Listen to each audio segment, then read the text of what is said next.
not a business until you have customers. And the business plan is all about who your customers are, how you access them, how you keep them happy, how you make them buy from you again, how much money you can make off them.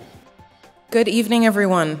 Welcome to Mars Discovery District and welcome to Entrepreneurship 101.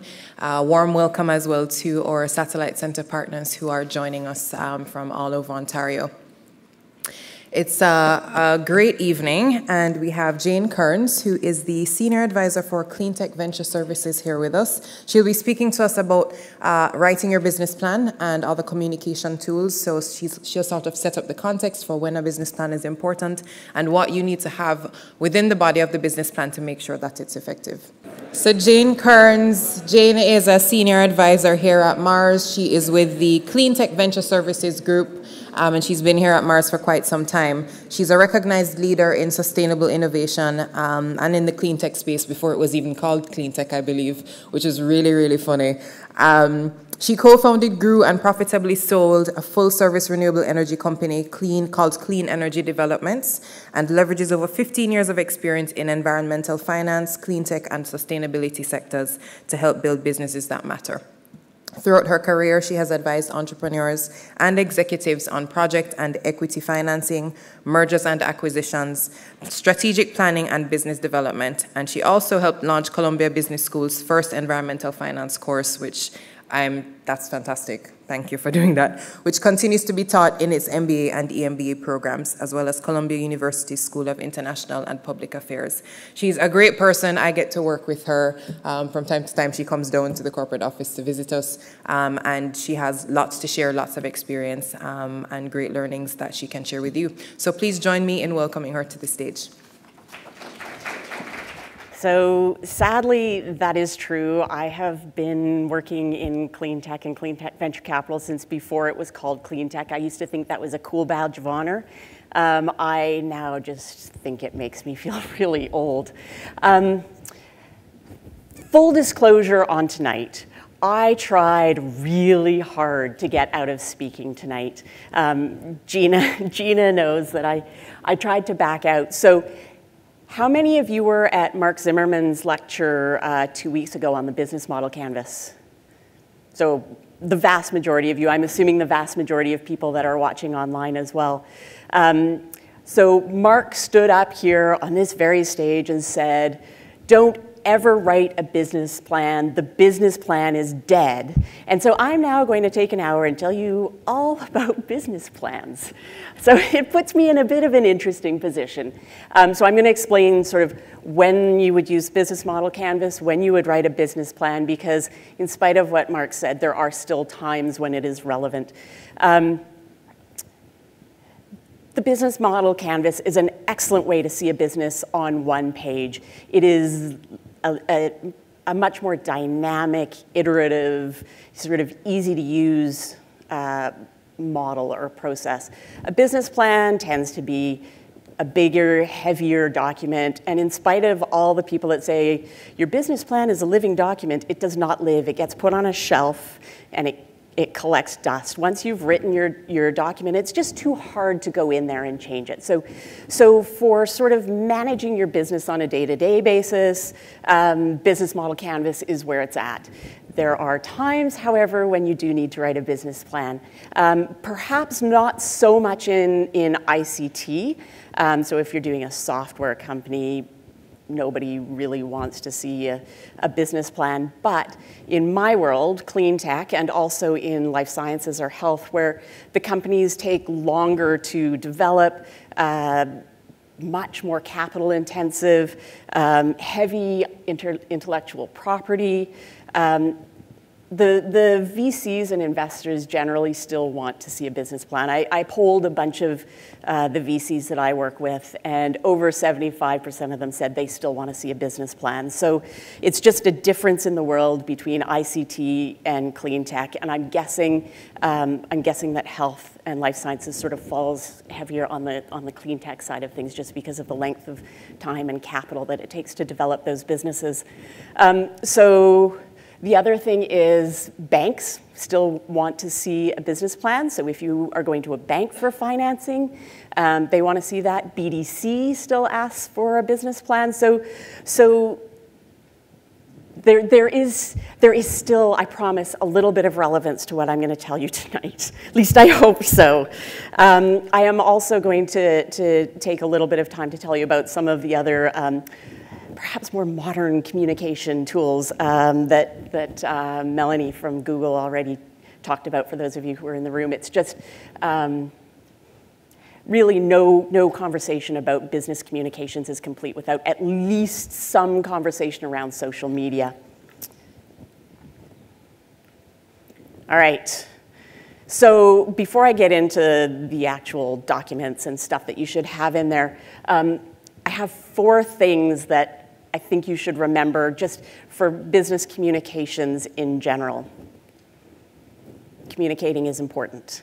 I come from a world where scientists become the entrepreneurs, and in many cases, a bit like me, communicating is not their favorite thing to do. They would rather be head down in their technology. Communicating is important. Communicating well is critical. It's not a matter of slapping stuff together and throwing it out into the market. I see lots of that. There are tools, techniques. It's a bit of a game, the whole business communications. I'll call it an industry, but business communications are a bit of a game. I won't get into detail on it because I think Mark Evans, is Mark Evans doing his talk on business communications? He'll totally go into storytelling and communicating in detail, but I just want to note that it's important. So what? So what is the most important question that you need to answer when you're talking about communicating in business, and it is the question that gets ignored all the time. Entrepreneurs get very involved and wrapped up in their technology, and they talk about how fast it spins or how bright it makes the light or how natural or whatever it is, but they don't tell you why that matters. So every time you are talking about your technology, make sure that you then follow it up with why that is important, that thing that it does. Customer is king. So Peter Drucker, who's a famous Harvard sort of business management guru, has said, I actually have to read this quote, "The purpose of business is to create and keep a customer." We tend to get very interested in our technology, and we forget that we have to sell that technology to the customer. It sounds really obvious, but you would be surprised at how often I see companies that forget that it's not all about the technology, it's actually about selling that technology, finding somebody who's actually willing to pay for it. I don't know, I just kind of like this picture. It's the graveyard of the SMEs. So doing good business planning helps you avoid the fate of Lenny's laundromat. And it's basically just a lesson in business planning, knowing and understanding your customers so you don't end up there. Basically, before you start your business, plan carefully. Now we get into the really fun stuff. So first we'll do traditional business communication tools, and then we'll move on to just a short little bit on sort of social media. Traditional communication tools, elevator pitch, executive summary, business plan, standard stuff. Elevator pitch is exactly what it sounds like. You walk into the elevator, you look beside you, and you have Bill Gates, and you think, oh, hello, Bill, what a perfect chance to tell you my story. And so you have, however long the elevator ride is, 30 to 60 seconds to tell Bill your story. That's not a long time. It needs to be tight. It needs to be engaging. It needs to be sexy. And your goal at the end of that is to have Bill Gates leave wanting to learn more. And so it sounds easy. It's 30 seconds, it's my business, I know it inside out. How hard can it be? Distilling your idea down to 30 seconds without losing the essence of your business is a true art, and it takes a lot of work. I'll let you guys take a second and read this. This is basically a structure that's been proposed by Elliot Lowe, who's an advisor at 500 Startups, which is an incubator in the Valley. He's done a couple of startups. this is sort of the structure that he lays out. And so for one of his companies, he says, which is a genealogy company, he says, we solve the problem of genealogy by matching possible relatives to help genealogists create one accurate world family tree. We make money by charging enthusiasts for enhanced search and other premium features. It's boring, but it does the job. It's not even remotely sexy, so I would use that as a starting place. So I think of a business plan as being, or as an elevator pitch as being a bit like wine. You squash the grapes and you get some juice. It's not that good, but you let it sit for a little bit, you do some stuff to it, and at the end of the day, out comes a really good bottle of wine. Your elevator pitch is like that too. Write it and then let it sit. Iterate. As your business evolves, it will change a little bit. But it's something where your first kick at it probably isn't going to be the best one, but you know, it's a good starting place. So don't sort of write an elevator pitch and shelve it. Keep it going. The executive summary. It's probably the most important part of your business plan. It's short, and it is the part that, in addition to your elevator pitch, it is the executive summary that a potential investor will read, and if they don't like your executive summary, they won't continue on. It needs to be short. If you can keep it to a page, that's great. If you spill over onto 2, that's fine. Don't make it any longer. I would suggest that you write it last, because all of the thinking that goes into your business plan informs your executive summary, and you really can't write a good executive summary without all of the thinking that went into the full business plan. Again, don't get wrapped up in the technology. Talk about the business opportunity. It is a business plan. And as I said before, you have to capture your potential investor's imagination or lose them forever. Now we get into the heavy-ish business plan stuff. So I've already talked a little bit about the controversy. I wouldn't, that may have been a bit of an exaggeration. You know, do you write a business plan or do you not write a business plan? So let's put that aside and assume that you have a potential investor who wants you to write a business plan. I can't tell you how many companies I see that don't actually know if their business makes financial sense. They don't know if there are customers that are willing to pay for it. They don't know if it already exists in the market.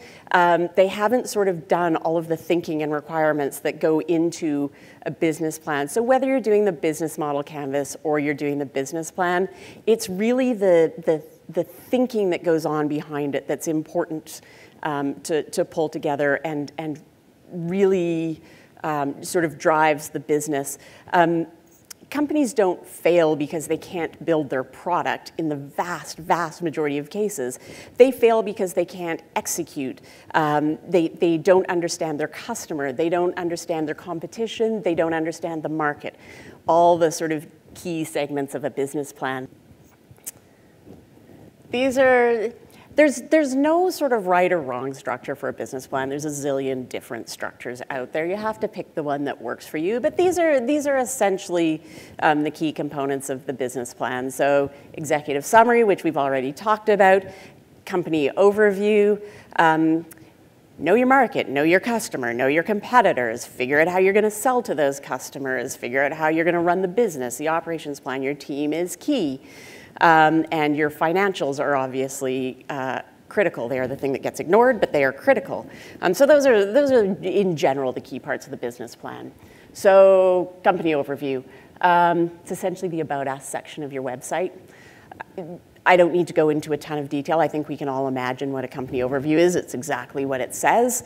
The one thing I would say is reiterate what I said before. Write simply, write clearly. Tell your story, market analysis. All right, again, exactly what it sounds like, analyzing your market. So what I find is that entrepreneurs tend to look at the market and they go, it's $1 billion market. And as a startup, it's generally very hard to attack $1 billion market.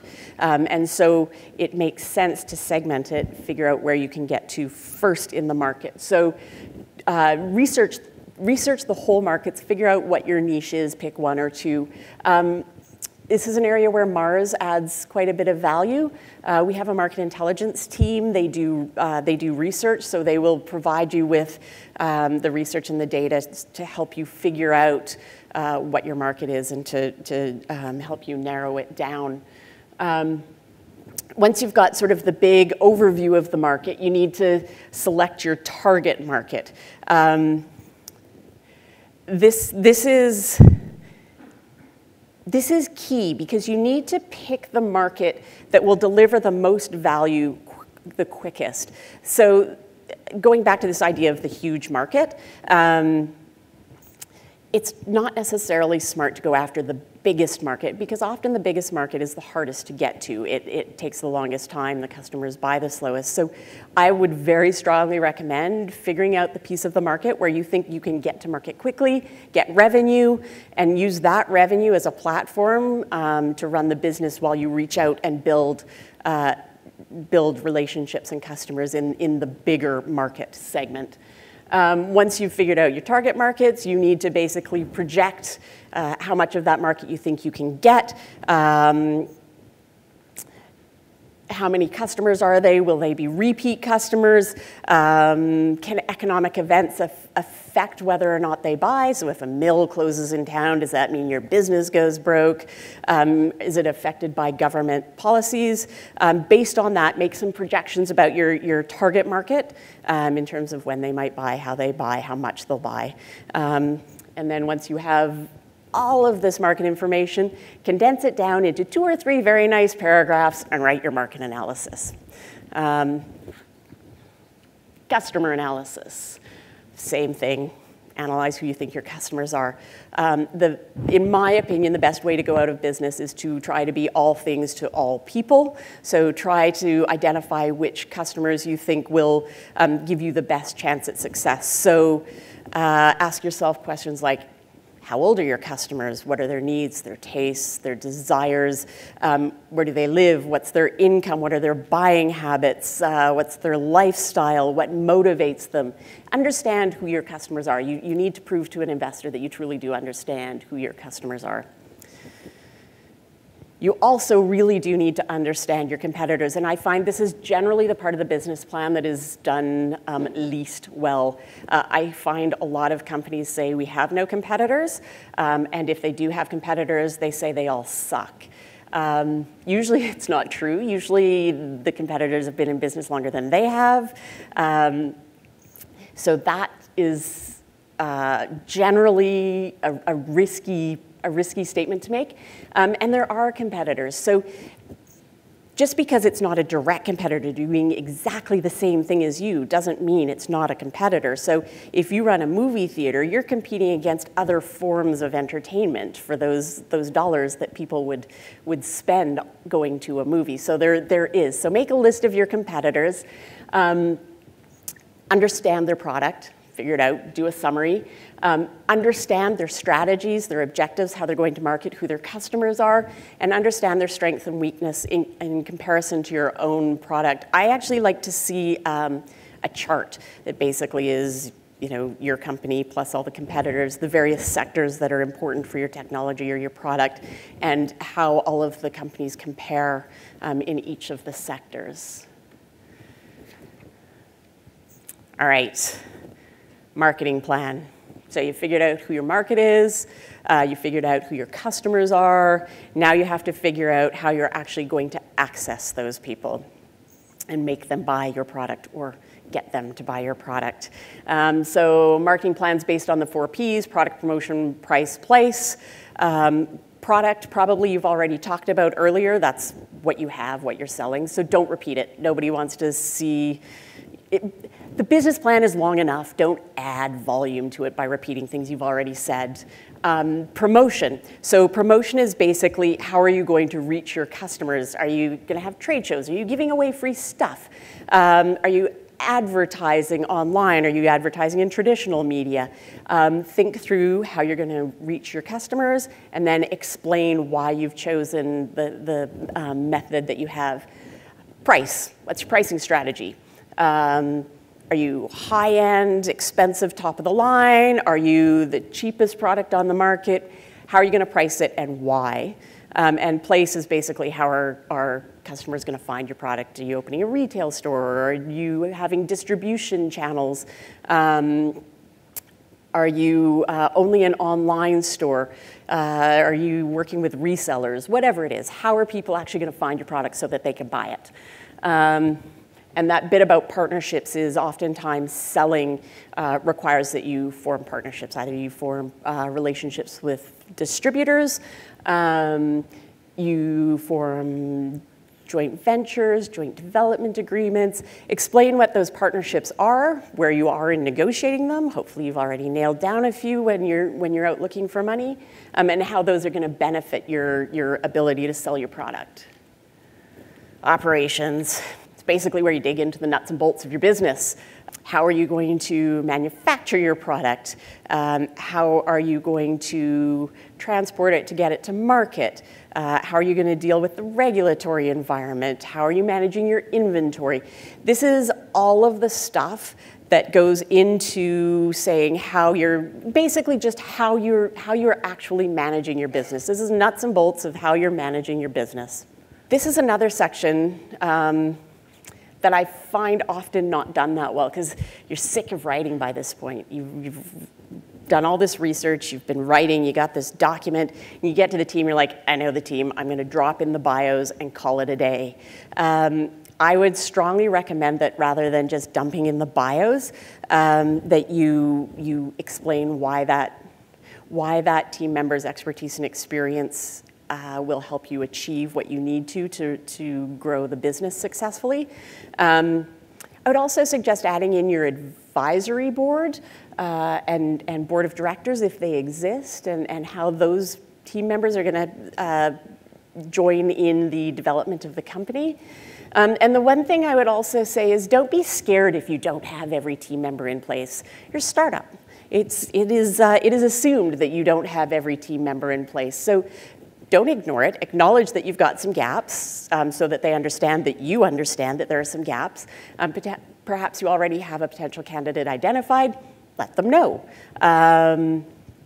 Because that, again, lets them know that you understand your business and your needs.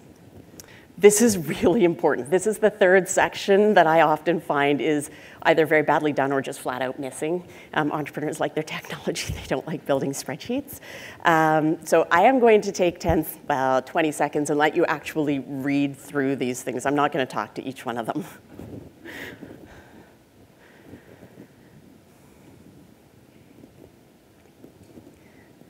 So basically, think about the quick market analysis that Sheldon did on the Big Bang Theory.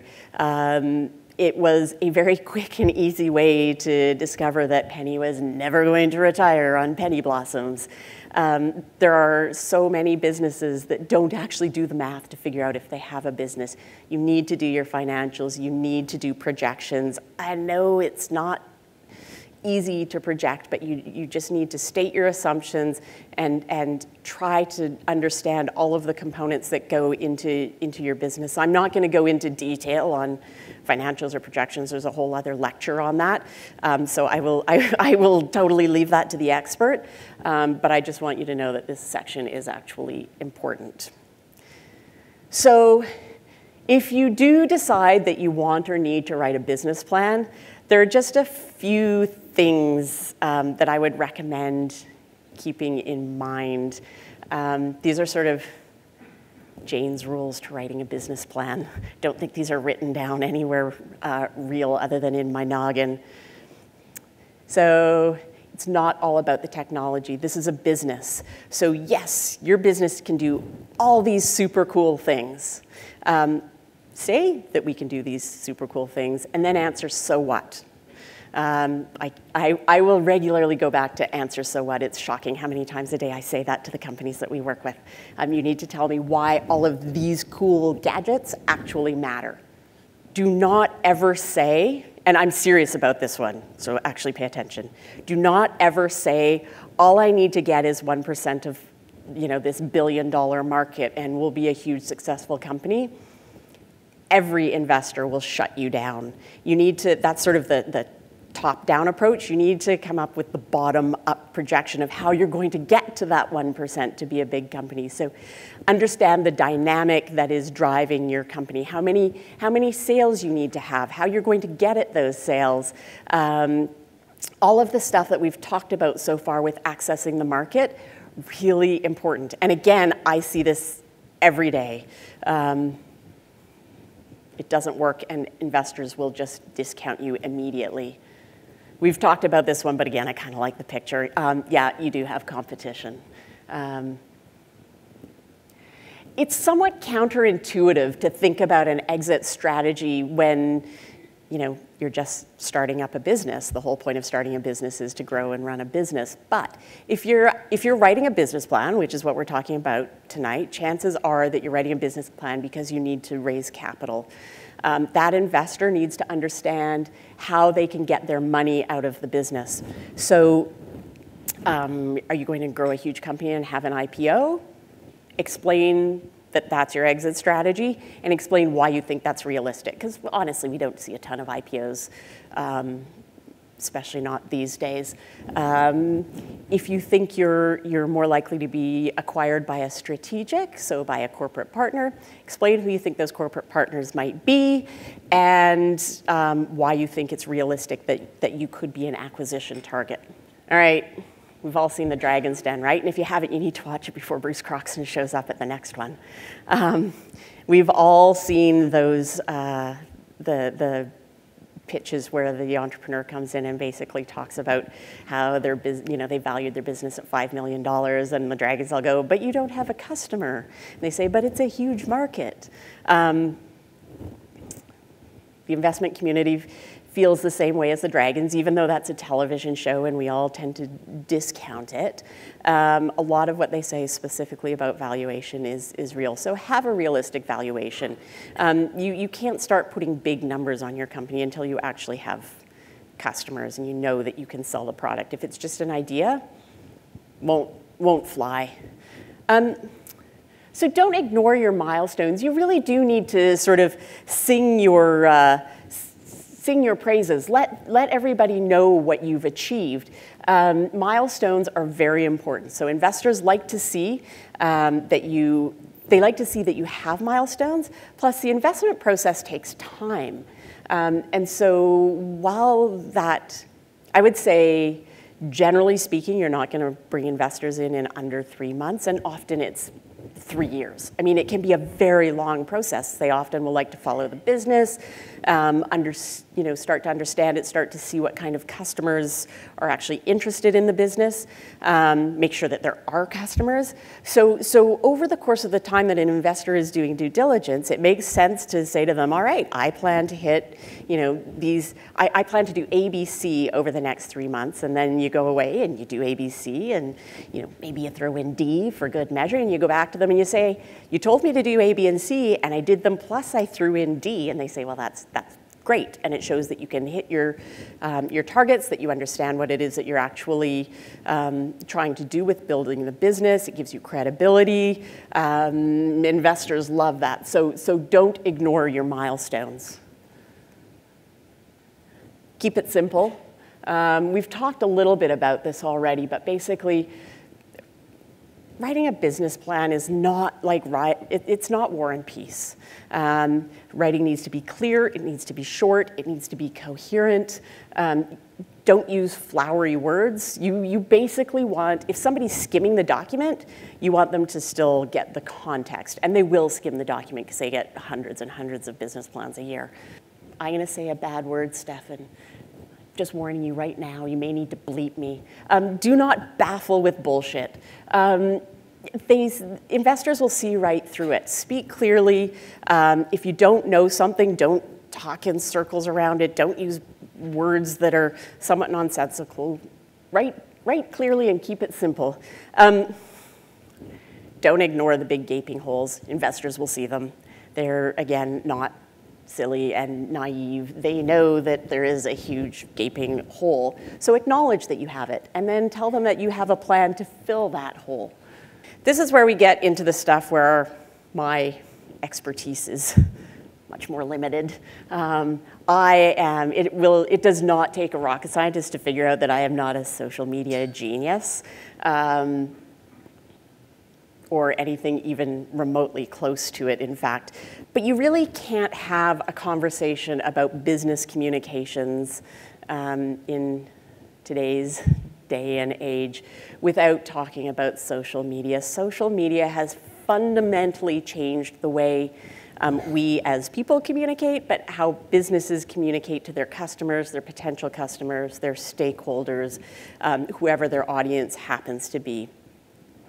So in many cases, success for a company now depends on sort of joining together with their customers. There's no longer this nice, clean packaging of a message and sending that message out into the world exactly how you want it and having it communicated by partners exactly the way you want it to be communicated. And your message now goes out into the world and people feed it right back to you. And so it is important to engage with social media. So how many of you guys are sort of, who are actually thinking of starting a business are thinking IT stuff? Okay. And how many are non-IT? Yay. That's amazing. I figured it was all going to be IT. So we're about 50-50 for those of you who are online. My experience has been that the companies that are in the IT space, you guys can all leave now because you guys get this way better than I do. It's the companies that are being started by sort of scientific or technical founders are I didn't mean you could actually leave. It's the scientific or technical founders who aren't so good at managing the social media stuff.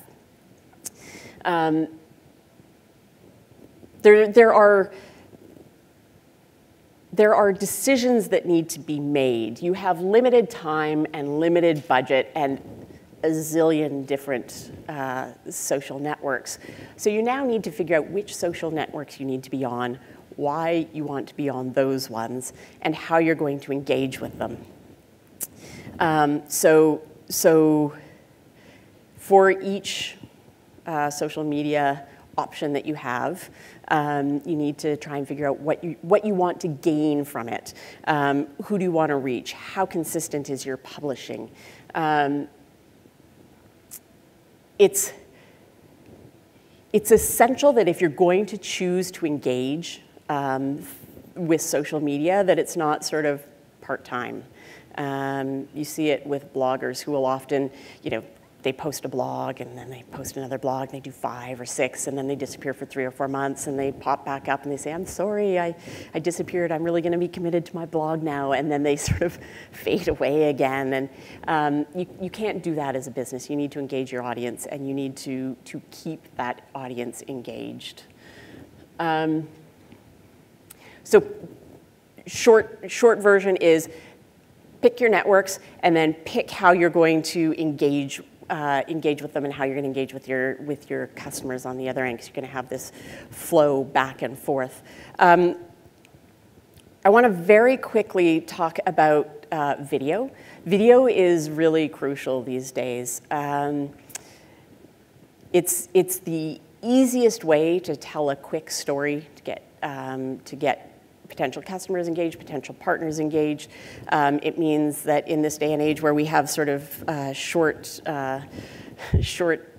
focus times, that you can tell it quickly, you can tell it visually. So video is actually a very important thing, and there are some amazing tools online for doing quick, cheap videos.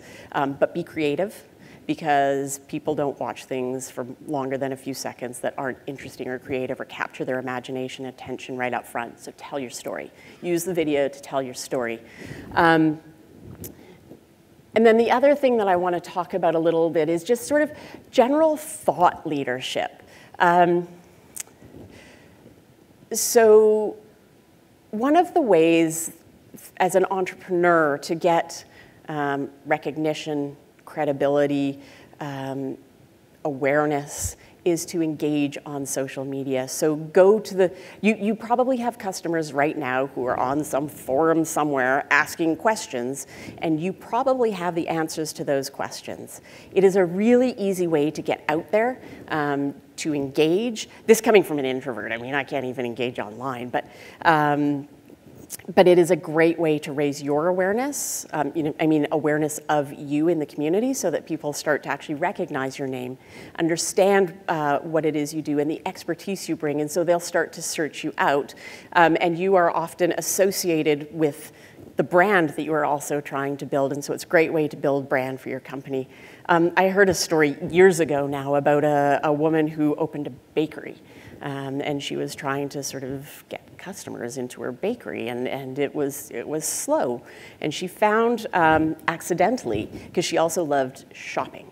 So there were some blogs online some community sites online where people would talk about, where to get great shoes on sale. And so she would go and she would share her awareness of where the next great shoe sale was, but she had a little tagline on her profile, and so people would ask her what the tagline was from, and it was from her bakery. And she found that people started actually coming into her bakery because she had been online having conversations about shoes. And so people felt like they knew her, they had engaged with her, so even though they had no idea if she was a good baker, which turned out she was, and she ended up expanding across the country, she did it based on shoes.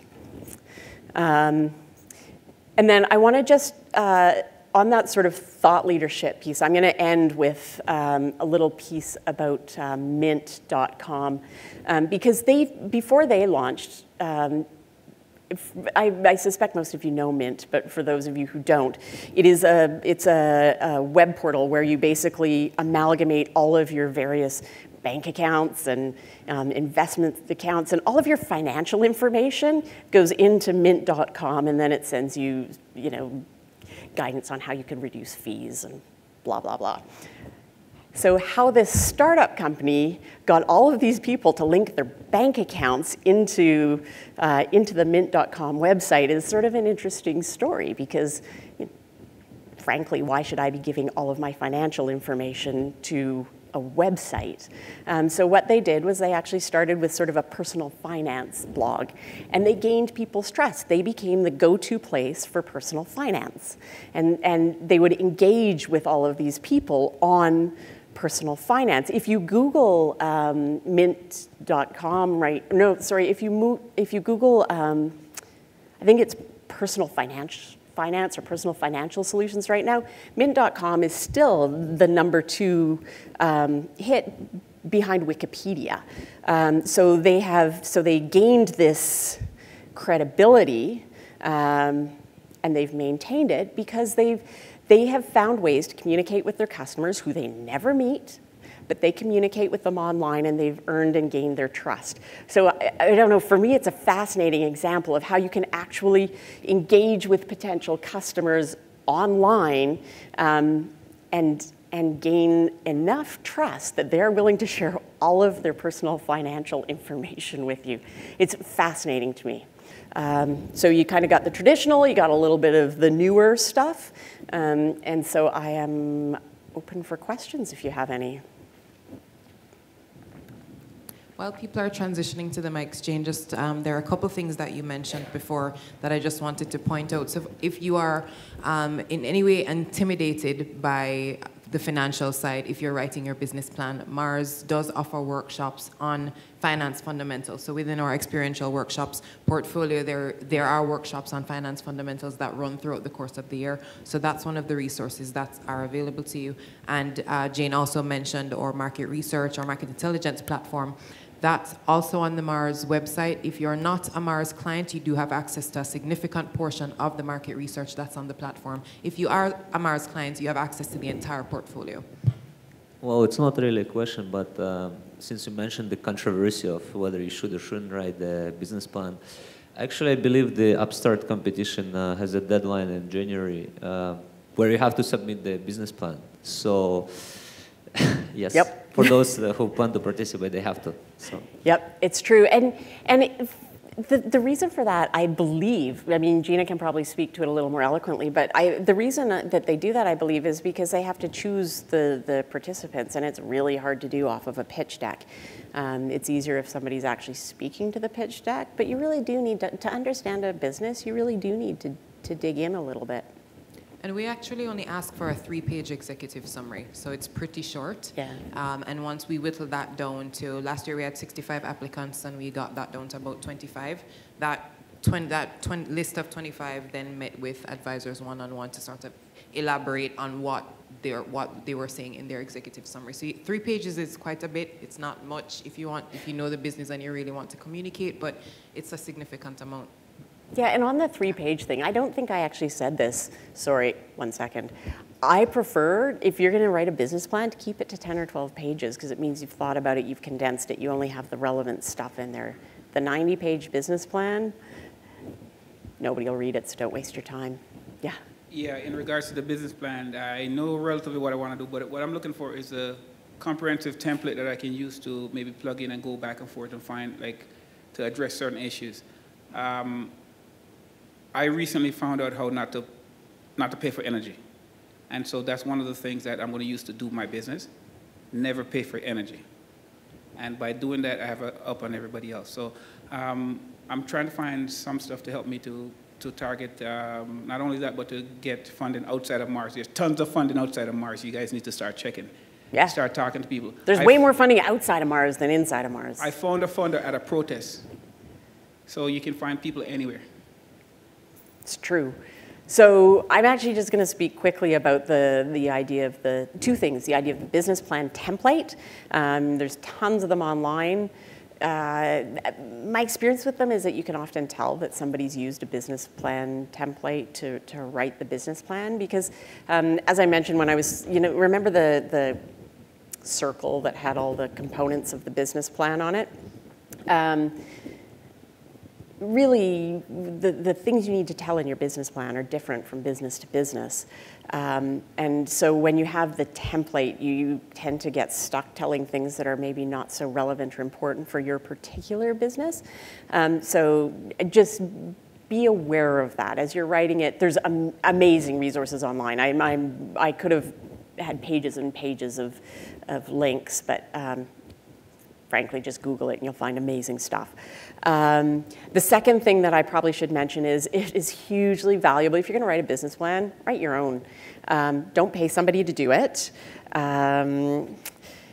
It's important because writing the business plan is a process, and as tedious as it can be, it really does help you understand your business. It helps you to see some linkages that you may have missed, because sometimes putting everything together, as opposed to just thinking about things separately, which you do often when you're starting up, actually helps you to see some gaps. So I know it's hard, startups, you have no time, you're half the time you're running you're working a day job and trying to do it at night. And I get that it's hard, but write your own business plan if you possibly can. Hi, yeah, I just wanted to ask about the team section of the business plan. And me and my team have absolutely no professional experience in the business that we're starting. So as far as what to include, I mean, we don't have 10 years of experience in this, 5 years. It's more, it would be more intangibles and, this, like how our previous professional experience could contribute. But I'm just curious, what's usually included in that? Because I don't want to do too much. I get it. So there's 2 things. One is that intangible stuff is hugely valuable. So just because you haven't worked in the particular sector is not necessarily a deal breaker. You have all kinds of skills that come from that will let you run the business. The second piece is that's where advisors and board members come in, because those are the people that will have the very specific sector expertise that can sort of fill the gaps that you may not have, and you can point to and go, I've got so-and-so who did such and such, and it's exactly what we're trying to do. So your advisory board is actually really important. So bring in mentors, bring in advisors, loop them in early and deeply engage them in the business if you possibly can. Thank you. So when you were talking about the executive summary, you said to like capture the investors' imagination and interest. Yeah. But then you said also to not emphasize the technology. And then it seems like your financials are probably pretty shaky on like what you're projecting. So is it the value proposition that you're capturing them with? So like, how are you inspiring these investors in this executive summary? What did you mean by that? Okay, so it's a great question. So let me clarify. Your technology is important, right? No technology, no business. But your investor probably doesn't know or doesn't need to know sort of the intricate details of how that technology works. What they need to understand is the big picture of what that technology can do and how that is going to make your customers cry tears of joy because you've solved some amazing pain point for them. So the technology is important, but the technology is important because it lets you access your customers. You access your customers by solving a pain point for them. So don't get hung up on the technology. Get hung up on how you're getting those customers, how many you're getting, how much money you can make off of them. Remember, this is a business plan, not a technology roadmap. So your technology is the core, but it's a business plan. Okay, because I mean, I get it. And as somebody who's developed a technology, you're very passionate about the technology. It's human nature. If you're not passionate about your technology, you should not be starting a business. But there needs to be a business. Otherwise, it's just a product. It's just a cool thing. It's not a business until you have customers. And the business plan is all about who your customers are, how you access them, how you keep them happy, how you make them buy from you again, how much money you can make off them. I just wanted to clarify in terms of competitive analysis in the market. I don't know, would you say like, would you want to include maybe like the top 2 to 3 competitors that are close enough to Yeah, don't get carried away. Don't do 10. Yeah. 5, 4. Okay. I mean, if you have direct competitors, Yeah. include all those direct competitors, but hopefully you don't have 10 direct competitors. Yeah, I mean, if there are 2, include 2. Chances are there's more than 2, so 4 or 5. Mm-hmm. So you're kind of listing like your uniqueness over them? Like you're not really comparing like one Yeah, I should have put a together. chart in that actually sort of, so that you could see an example of it. Next year I will do that. So basically down one side is a list of the customers, or sorry, the competitors, and across the top is sort of characteristics or qualities that are important in selling that, the technology that you're selling, and then sort of a check mark or an X in terms of who has what in their technology. And hopefully you're all nice red or nice green check marks and they're all red X's, and you can go, see, it's clear. We are way better than our competitors. Awesome, thank you. Sure. Suppose you are asking someone to be on your advisory board and they're interested, but they're all where that person works full-time, they're well connected to the company that you are thinking will be part of your exit strategy. So would that be a potential conflict of interest? So I think it depends on the situation. There are definitely situations where that could be a conflict of interest. That said, usually not, because that person is probably not the CEO and the ultimate decision maker, and so they're probably not directly making that decision. I look at that as just an excellent resource, and I see it happen all the time. And partly it happens when you have that advisory board member or mentor or whatever it happens to be, and they start to get into your business and understand it and realize the value of it, and then they actually take you into the company and say, hey, company, this can solve, you know, whatever. Yeah, exactly, fingers crossed, this can solve this pain point that we have. And so then it's good. I mean, no business is ever going to buy a product because they feel like they should. They will buy a product because it's something that they need and it helps them be more efficient. So I think that gets around the conflict piece. Yeah, so the corporation itself where they work would not think it would be a conflict of interest. So generally speaking, you have to declare the conflict, and then your legal counsel will decide if it's conflict. Okay, great. Okay, thanks. Yeah. I have a quick question about the market size. For the business idea that focuses on the niche market, how can we convince the investor that the market size, the number we come up with, the market size, is convincible, is correct, or is something that's within their imagination? So is there any specific methodology we need to use as a backup in the business plan, such as a market survey, market research? Or Sorry, such as market what? Is there any methodology that we can use in terms of preparing the backup document to support the numbers in the market size? Yeah, so that's where being a Mars client or one of the other regional innovation centers around Ontario really does help, because through the market intelligence team, they have access to all of these research reports that are very expensive, and entrepreneurs can't, in general, afford $5,000 or $7,000 to buy these research reports that very specifically delineate the size of the market. They've already done all of the research for you, and so you can literally just point to the number that they've already done all of the legwork and the math on to figure out that number. Otherwise, it is spending a lot of time on Google and really digging around. The numbers can be very hard to find on both large markets as well as the niche market. So having access to those reports is really very valuable. Did that answer your question? Sort of. Just because for the niche market, that is something that you can it's very hard to Google the information on the website. Like to prove that niche exists? No, to prove the niche exists, but to prove the number, to prove the market size is that much.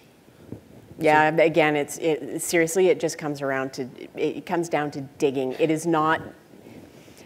There generally is not one place where you can go to find market size information. I've written a zillion business plans in my life because, like I said at the beginning, I'm old.